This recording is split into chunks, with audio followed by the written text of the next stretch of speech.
ओम शांति। अव्यक्त मुरली है 21/1/71 की। मुरली का सार है अव्यक्त वतन का अलौकिक निमंत्रण। आज मिलने के लिए बुलाया है। यह अव्यक्त मिलन अव्यक्त स्थिति में स्थित होकर ही मना सकते हो, समझ सकते हो। आज देख रहे हैं कौन कौन कितने शक्ति स्वरूप बने हैं। आप लोगों के चित्रों में नंबरवार शक्तियों का यादगार दिखाया हुआ है। शक्तियों की परख किन चित्रों द्वारा कर सकते हैं? मालूम है आपको अपने शक्तियों को परखने का चित्र मालूम नहीं है। भिन्न भिन्न नंबरवार शक्तियों का यादगार बना हुआ है। अपना चित्र भूल गए हो। शक्तियों के चित्रों में भिन्न भिन्न रूप से और फिर भुजाओं के रूप में नंबरवार शक्तियों का यादगार है। बाबा ने कहा उन चित्रों में कहाँ कितनी भुजाएं हैं, कहाँ कितनी दिखाते हैं। कोई अष्ट शक्तियों को धारण करने वाली बनती है, कोई उससे अधिक, कोई उससे कम। कहाँ 4 भुजा, कहाँ 8 भुजाएं, कहाँ 4 भुजाएं, कहाँ 8 भुजाएं, कहाँ 16 भी दिखाते हैं नंबरवार। तो आज देख रहे हैं हरेक ने कितनी शक्तियों की धारणा की है। मास्टर सर्वशक्तिवान कहलाते हो ना। मास्टर सर्वशक्तिवान अर्थात सर्व शक्तियों को धारण करने वाले। अपने शक्ति स्वरूप का साक्षात्कार होता है। अव्यक्त वतन में हरेक का शक्ति रूप देखते हैं तो क्या दिखाई देता होगा? वतन में भी बाप दादा की अलौकिक प्रदर्शनी है। उनके चित्र कितने होंगे? आपके चित्र गिनती में आ सकते हैं, लेकिन बाप दादा के प्रदर्शनी के चित्र गिन सकते हो? पूछ रहा है बाबा। बाप दादा निमंत्रण देते हैं। निमंत्रण देने वाला तो निमंत्रण देता है, आने वालों का काम है पहुंचना। बाप दादा आप सभी से करोड़ों गुना ज़्यादा खुशी से निमंत्रण देते हैं। हरेक को अनुभव हो सकता है। अव्यक्त स्थिति का अनुभव कुछ समय लगातार करो तो ऐसे अनुभव होंगे जैसे साइंस द्वारा दूर की चीज़ें सामने दिखाई देती हैं। ऐसे ही अव्यक्त वतन की एक्टिविटी यहाँ स्पष्ट दिखाई देगी। बुद्धि बल द्वारा अपने सर्वशक्तिवान के स्वरूप का साक्षात्कार कर सकते हैं। वर्तमान समय स्मृति कम होने के कारण समर्थी भी कम है, यानी शक्तियाँ भी कम हैं। व्यर्थ संकल्प, व्यर्थ शब्द, व्यर्थ कर्म हो जाने कारण समर्थ नहीं बन सकते हो। व्यर्थ को मिटाओ तो समर्थ हो जाएंगे। बाबा ने कहा पुरुषार्थ के भिन्न भिन्न स्वरूप वतन में हरेक के देखते रहते हैं। बहुत अच्छा लगता है। हरेक अपने आप को इतना नहीं देखते होंगे जितना वतन में हरेक के अनेक रूप देखते हैं। आप लोग भी एक दिन खास अटेंशन रखकर देखना कि सारे दिन में मेरे कितने और कैसे रूप हुए। फिर बहुत हंसी आएगी भिन्न भिन्न पोज देखकर। आजकल एक के ही बहुत पोज निकालते हैं, तो अपने को भी देखना। अपने बहु रूपों का साक्षात्कार करना।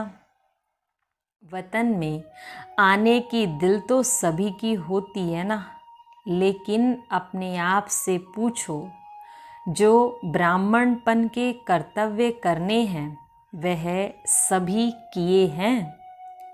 सर्व कर्तव्य संपन्न करने के बाद ही संपूर्ण बनेंगे। अब का समय ऐसा चल रहा है जो एक एक कदम अटेंशन रख कर चलने का है।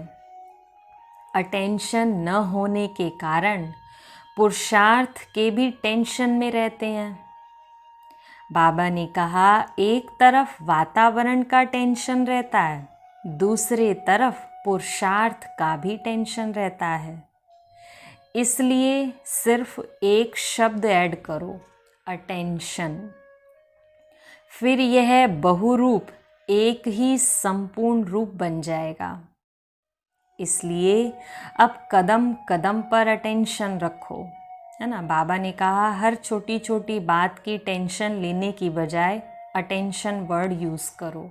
अटेंशन अगर हर चीज़ पर रखेंगे तो टेंशन लेने की ज़रूरत ही नहीं पड़ेगी। अटेंशन से सारे काम सही होते चले जाएंगे। सुनाया था कि आजकल सर्व आत्माएं सुख और शांति का अनुभव करना चाहती हैं, ज़्यादा सुनना नहीं चाहती हैं। अनुभव कराने के लिए स्वयं अनुभव स्वरूप बनेंगे, तब सर्व आत्माओं की इच्छा पूर्ण कर सकेंगे। दिन प्रतिदिन देखेंगे, जैसे धन के भिखारी भिक्षा लेने के लिए आते हैं, वैसे शांति के अनुभव के भिखारी आत्माएं भिक्षा लेने के लिए तड़पेंगी।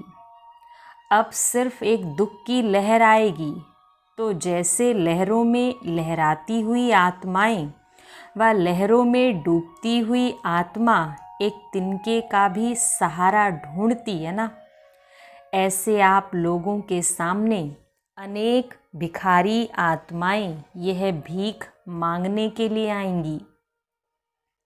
तो ऐसी तड़पती हुई या प्यासी आत्माओं की प्यास मिटाने के लिए अपने को अतीन्द्रिय सुख व सर्व शक्तियों से भरपूर किया हुआ अनुभव करते हो, क्योंकि जो खुद भरा होगा वही दूसरों को दे पाएगा। अगर खुद का पेट खाली होगा तो दूसरे का पेट भरने के बारे में इंसान सोच भी नहीं पाएगा। सर्व शक्तियों का खजाना, अतीन्द्रिय सुख का खजाना इतना इकट्ठा किया है जो अपनी स्थिति तो कायम रहे लेकिन अन्य आत्माओं को भी संपन्न बना सको, है ना। बाबा पूछ रहा है, क्या इतने खजाने, इतने अतीन्द्रिय सुख से संपन्न हैं जो दूसरा हमसे कितना भी ले ले हम खाली ना हों। सर्व की झोली भरने वाले दाता के बच्चे होना। अब यह दृश्य बहुत जल्दी सामने आएगा। डॉक्टर लोग भी कोई को इस बीमारी की दवाई नहीं दे सकेंगे। तब आप लोगों के पास यह औषधि लेने के लिए आएंगे। धीरे धीरे यह आवाज़ फैलेगा कि सुख शांति का अनुभव ब्रह्मा कुमारियों के पास मिलेगा। भटकते भटकते असली द्वार पर अनेकानेक आत्माएं आकर पहुंच जाएंगी। बाबा ने कहा, तो ऐसे अनेक आत्माओं को संतुष्ट करने के लिए स्वयं अपने हर कर्म से संतुष्ट हो, क्योंकि जो अपने ही कर्मों से संतुष्ट नहीं होगा उसके कर्म से दूसरी आत्माएं कभी भी संतुष्ट नहीं होने वाली। संतुष्ट आत्माएं ही अन्य को संतुष्ट कर सकती हैं। अब ऐसी सर्विस करने के लिए अपने को तैयार करो। ऐसी तड़पती हुई आत्माएं 7 दिन के कोर्स के लिए भी ठहर नहीं सकेंगी। तो उस समय उन आत्माओं को कुछ न कुछ अनुभव की प्राप्ति करानी होगी।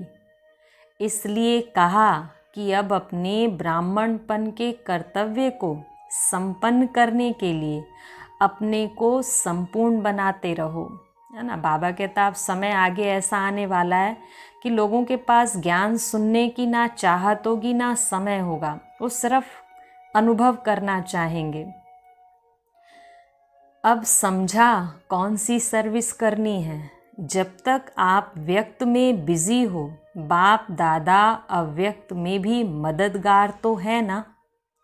हिम्मते बच्चे मद दे बाप, तो बताओ ज़्यादा बिजी कौन होगा, है ना। बाबा कहता आप तो व्यक्त में बिजी हो, लेकिन मैं तो अव्यक्त होकर भी क्या हूँ, आप लोगों की ही मदद कर रहा हूँ, तो बिजी कौन हो गया, वही बिजी हुआ। जैसे शुरू में वतन का अनुभव कराते थे ना, ऐसा अनुभव करते थे जो ध्यान में जाने वाले से भी अच्छा होता था। बाबा आप अभी भी अनुभव कराओ, अनुभव करो। बुद्धि का विमान तो है ही।